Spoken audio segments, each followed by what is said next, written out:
గోరేటం కన్నా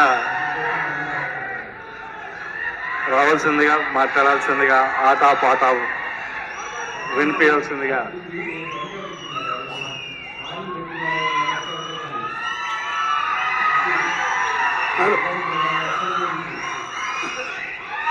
hello hello hello పాడతారా? Okay. నాకు నాకు గుండెలు గుబ్బ అంటున్నాయి. ఎందుకంటే నేను మిత్రుడు జీలకర్రకి ఆ సిట్టి పంపితే సిట్టి జీలకర్రకి ఇవ్వలేదు వాళ్ళు, మంచి సాహితీ. తర్వాత పృథ్వీ కంపిన ముఖ్యమంత్రి గారు రాకముందే పోదాం అనుకున్నా. అయితే ఎందుకంటే వాళ్ళన్న ఇక్కడ వచ్చిన తర్వాత ఆయన వాళ్ళన్న పెద్దన్న నాకు మంచి దోస్తు, మేము ఇద్దరం కలిసిపోతుంటే ఆ ఊర్లో నేను స్కైలాబ్ గారు ముగ్గురం తిరుగుతుంటే బాగా. వారు నేను ఎంపీటీసీ ఉన్నప్పటి నుంచి తెలుసు నాకు, వయసులో కొంచెం అటు ఇటున్నా, చాలా ప్రేమ కలుగుతుంది. నన్ను పిలిచి ఆ పుస్తకం పిలిచినప్పుడు మీరు బాగుండ్రు, నాకేమో గుండెలు గుప్పగా 8 ఏళ్ళు ఎమ్మెల్సీ చేయకుండా ఎవరిని ఏమన్నా కాదు అప్పుడు కూడా. ఇప్పుడు కూడా ఎవరు తిట్టే బాపతి కాదు. నేను చిన్న తప్పించుకొని పోదామంటే మా చిన్న ఈయన వచ్చి మా అప్పుడు పిలిచి అంటేనే 2 గంటలు 3 గంటలు కూర్చున్నారు లోపల. అప్పుడు విరోలేదు పిలిచిండ్రు. ఇప్పుడు నేను ఏం చేయాలని అర్థం కాక మీ చాలా అంటే నేను నాకు రాజకీయాలు లేవు బాబు. నాకున్నది ఒకే ఒక రాజకీయం, అది సచ్చినా బతికినా ఎర్రజెండ రాజకీయమే. అంటే ఎర్రజెండ మళ్ళా దాంట్లో కూడా సీరియస్గా ఎర్రజెండా యోధుని కాదు. ఏదో వాళ్ళు మంచిగా చేస్తారు నమ్మటోని ఈ ఆదన కనుక వేదిక పైన పూజ్యులు అన్నయ్య రేవంత్ రెడ్డి గారు వారు మా ఊరి పక్కనే ఊరు రయ్యా, మీరేమనుకోండి.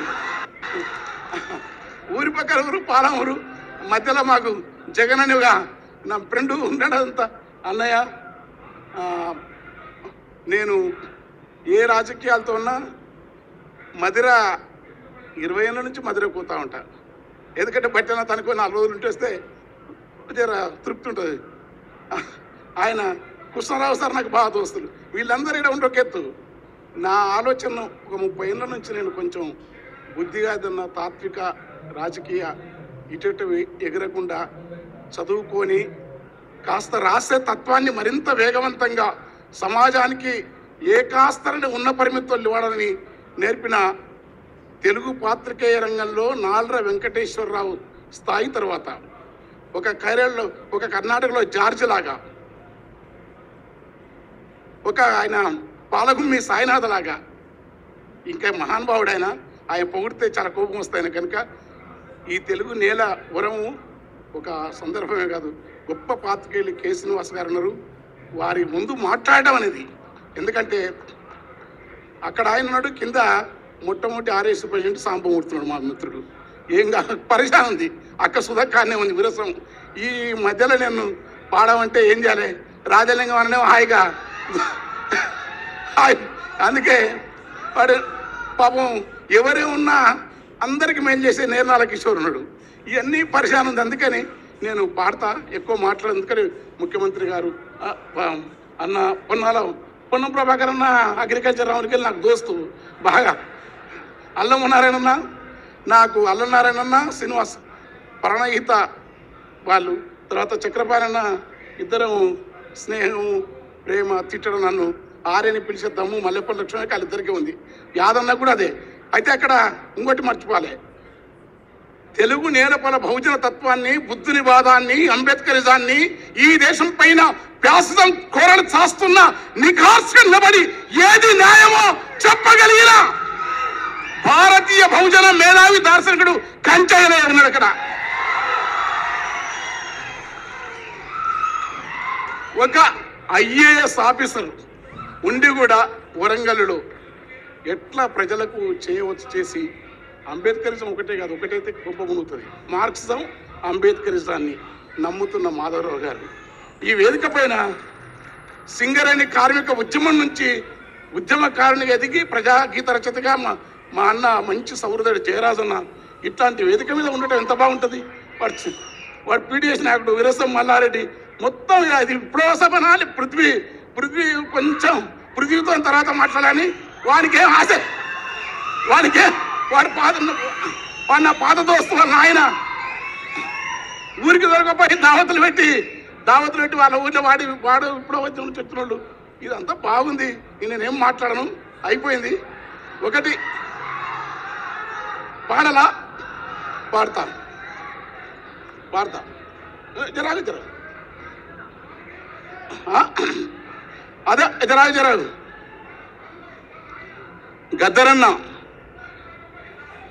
గద్దరన్న పాటకు నా చూపేరిన పాటకు వస్తా నా చూపేరిన రాళ్ళు మెత్తనైపోతావి, చెట్ల పాదుల కాడ సెలిమలూరుతాయి, తీరాన తీతువా గద్దరు పాటకు ఆకాశమేన ఎగిసి శోకావలంటుంది, తాబేళ్ళు దరిబావి తాళాలు వేసేను, లోగిళ్ళ కుట్టములో పిచ్చుకలు పలికేను, గద్దరంటే యుద్ధ గీతొకటే కాదురా, గద్దరంటే జగతి జాలి గుండె బుద్ధుని పాదంబురా, కరకు కత్తులకెదురు నడిసిన గద్దరు. కాల్పులు జరిగినాయి, మహాకవులు అంటున్నారు, నేను ఎర్రి మనిషిని, గద్దరు అనేది పాట రాయలే. ఏం రాయలే, పాట మీద నువ్వు తూట వేల్చినవు, పగబట్టి నువ్వు మురుస్తున్నావు. పాట మధ్యలో తాను ఎక్కడైందో డోలక డప్పందిరా, పాట మధ్య చెట్లకు మాటలు నేర్పాను, పాట లొద్దిమారులకు యుద్ధము నేర్పాను, కడీల నుండి దొరలను దరిమిన గెరిల్ల దండుకు గుండె కాయరా, దండకారణ్యపు కొండల పైన పండు వెన్నెలై కాసర పాట, దాన్ని మురికి చేయితో బంధింప చూస్తేవా బగ్గున మండితే బుగ్గైపోతావు. అన్న మీద రాసిన 5 నిమిషాలు రాసినాం. అంటే పదగతులు స్వరజతులు రాయొచ్చు, కవిత్వం రాయొచ్చు, వసంతం రాయొచ్చు. నేను చాలా గమ్మతులు రాస్తాను, వేరు సినిమాలకు ఒక రకం ఉంటుంది, సాహిత్యం రకం. అలా గద్దరన మీద ఆ పాట మొత్తం పడితే తెల్లారుతుంది.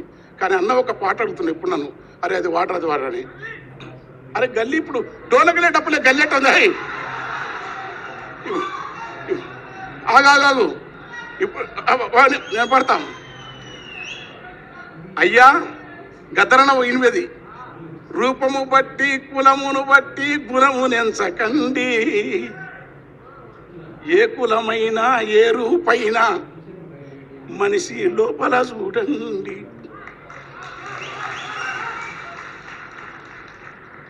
ఏలెడంత ముక్కుంటది గద్ద ఇంతే, ఎంత ఎత్తుకు ఎదిగితే వింత, ఏలెడంత ముక్కుంటది గాని ఎన్ని కోడి పిల్లలను మింగురా,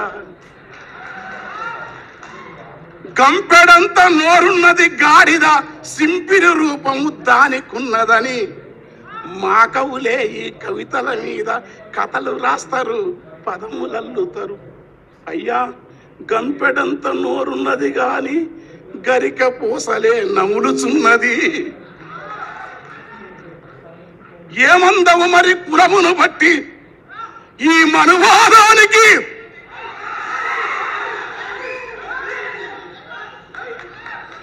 కులమును బట్టి మతమును బట్టి రూపము బట్టి ఎత్తును బట్టి గుణము ఎంచుతావా మరి? ఏయ్ నేను ముఖ్యమంత్రి జాగ్రత్తగా నన్ను వదిలిపెట్టండి. మీరు ఈ టైం మంచిదానికి అసలు టైం దొరికితే మీరు ఉండరు. ఆ డోలకోట డప్పోడు కరెక్ట్ టైంలో పికేసిండు.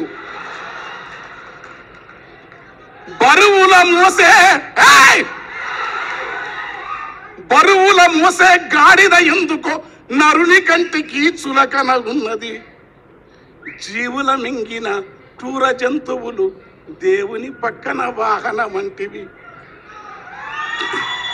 ఇక్కడ తలకిందుల ఈ తత్వమునంతా మార్చమన్నది గద్దరు. మల్లెవోలె తెలుపున్న నాగులో, అబ్బా, మల్లెవోలె తెలుపున్న నాగులో, అబ్బా ప్లీజ్ ప్లీజ్ డిస్టర్బ్ ప్లీజ్. ఆయన్ని దండం పెడతారా రే, వీడు ఎప్పుడు మీటింగ్ నీది ఏడ చూసినదే కథ. నేను రా కూర్చోరా, వాడు మా ఊరోడా వాడు. మల్లెవోలె తెలుపున్న నాగులో నల్లని విషమే దాగి ఉన్నది. మల్లెవోలె తెలుపున్న నాగులో నల్లని విషమే దాగి ఉన్నది. మబ్బు ఓలె నలుపున్న బర్రెలో తెల్లని పాల దారలున్నవి. మరి గుణం బంధమా? కనుక మనిషిలోని మనిషిని అంబేద్కరు, బుద్ధుడు, కబీరు, నామదేవ్, తుకారాం, అల్లమాపబు, అక్కమాదేవి, వీరబ్రహ్మం, గద్దరు. గద్దరంటే ఒక రవిదాస్, గద్దరంటే ఒక అక్కమాదేవి వారసత్వం, గద్దరంటే ఒక కబీరు వారసత్వం, గద్దరంటే నమ్మినా నమ్మకపోయినా త్యాగాల పయనించే పడవ కమ్యూనిజం. త్యాగాల పయనించే పడవ కమ్యూనిజం, భోగాల నిరసించే విలువ కమ్యూనిజం, ప్రకృతిని శోధించే చొరవ కమ్యూనిజం, ప్రాణాల కెరవని తెగువ కమ్యూనిజం. ఆ నిజం కోసం తూటాలు తిన్న గద్దర్ ఏ జేబీరాజు గారు ఐఏఎస్ ఆఫీసర్ ఉండి దగ్గర తీసుకున్నాడు గద్దర్ను. ఆ పాటల నుంచి, ఆ వారసత్వం నుంచి విశాఖ విరసన సభలో అన్న పాడుతుంటే నేను అందుకో రగుతు పందుకో తెల్లారుతుంది మా గద్దె అన్నది నాది. ఇక నేను ఎక్కువ చేయను, ఎందుకంటే బాబాయ్ మా తండ్రి, వాడు బంగారు తండ్రి, మా అమ్మ బిడ్డ. ఎందుకంటే మా ఇంట్లో ఒక ఉత్తరం రాసినాడు నా బిడ్డ పెళ్ళప్పుడు. అది ప్రేమ కట్టి పెట్టుకున్నాను కన్నీళ్లతో. నా బిడ్డ, మీ నాన్న, మీ పెదనాన్న, నాకు పెదనాన్న గద్దర్, పెద్దన్న గద్దర్, నా బిడ్డలకు పెదనాన్న. మాకేం లేదు, పాట, జాలి మనిషి, సోక్రటీస్. నమ్మినా నమ్మకపోయినా హింస వద్దు కానీ ఎర్రజెండా మార్గమే గద్దర్. Thank you.